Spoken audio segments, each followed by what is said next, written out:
तो देखिए इस पूरे मुद्दे पर अब मध्य प्रदेश में सियासत भी गर्मा गई है क्योंकि पोस्टर लगे हैं तो अलग अलग राय सामने आ रही है। नेताओं की प्रतिक्रियाएं सामने आ रही है। अपना त्योहार अपनों से व्यवहार, इस पोस्टर में लाइन लिखी है जिस पर बीजेपी विधायक रामेश्वर शर्मा ने कहा कि ईमानदार लोगों से ही सामान खरीदना चाहिए।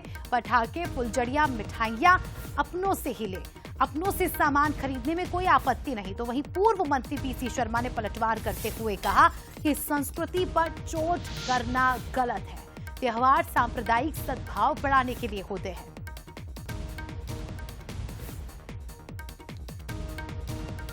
स्वदेशी अभियान चल ही रहा है ना, जिनके अंदर स्वदेशी भाव है, जो अपनी भारत माता को और हिंदुस्तान को अपनी मातृभूमि मानते हैं, जो इस देश के लिए जीते हैं और इस देश के लिए मरते हैं, उनसे पटाखे भी खरीदो, उनसे फुलझड़ियां भी लो, उनसे मिठाई भी लो, उनसे दिए भी लो, उनसे जो है सजाने के लिए झालर भी लो।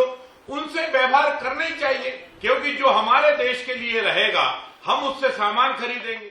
और मैं समझता हूं कि ये भोपाल ही नहीं, मध्य प्रदेश ही देश की संस्कृति है।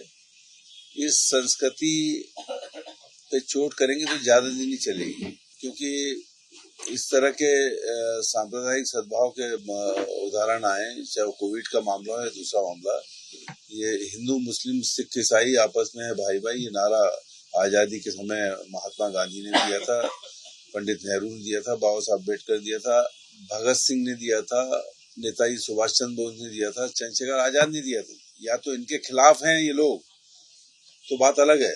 मैं समझता हूँ कि जितने भी त्योहार हैं देश के, चाहे वो किसी भी धर्म के हो, वो सांप्रदायिक सद्भाव बढ़ाने के त्योहार।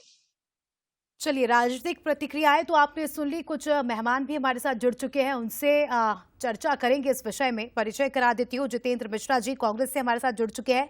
राजपाल सिंह सिसोदिया जी बीजेपी से हमारे साथ जुड़ चुके हैं। सबसे पहले राजपाल जी आपके पास आऊंगी। सर, मध्य प्रदेश में त्योहारों के पहले पोस्टर लगना काफी न्यू नॉर्मल हो चुका है। कोई भी त्योहार आता नहीं है, पोस्टर पहले लग जाते हैं। आप देखिए, जो संगठन है अलग अलग अपना अपना काम कर रहे हैं। बहुत सारे सामाजिक संगठन, धार्मिक संगठन इस प्रकार के हैं जो जन जागृति का काम कर रहे हैं। तो अवेयरनेस की बात है।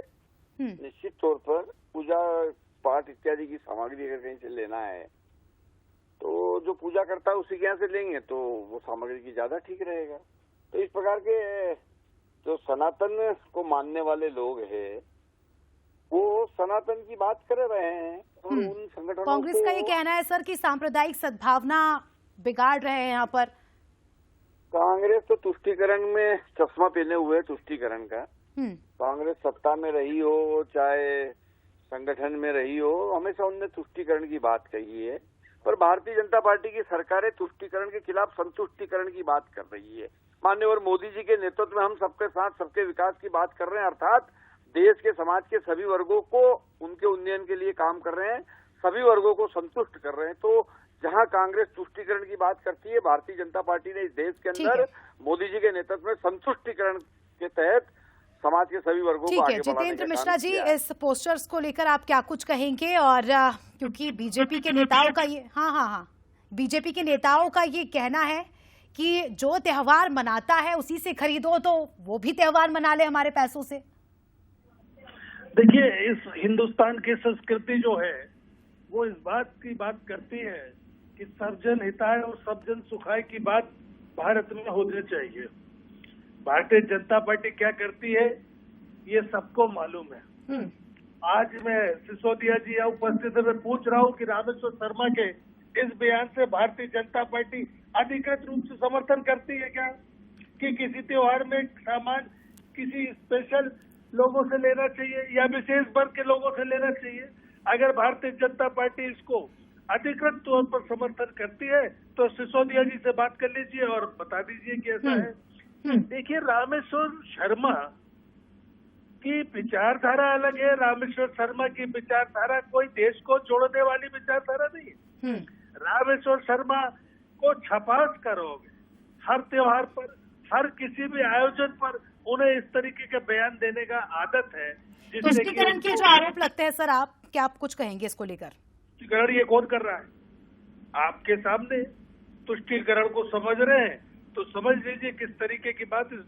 इस देश में जाति देख के सामान खरीदा जाएगा क्या? इस देश में धर्म देख के सामान खरीदा जाएगा क्या? इस देश की आजादी को, इस देश की संप्रभुता को अगर कोई चुनौती दे रहा है तो भारतीय जनता पार्टी का रामेश्वर शर्मा दे रहा है।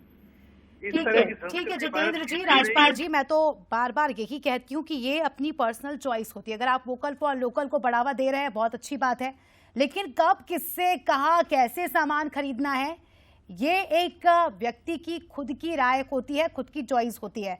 बहरहाल इस पर राजनीति और कितनी होगी ये तो अब देखने वाली बात होगी। शुक्रिया आप दोनों का ही जुड़ने के लिए और चर्चा में शामिल होने के लिए।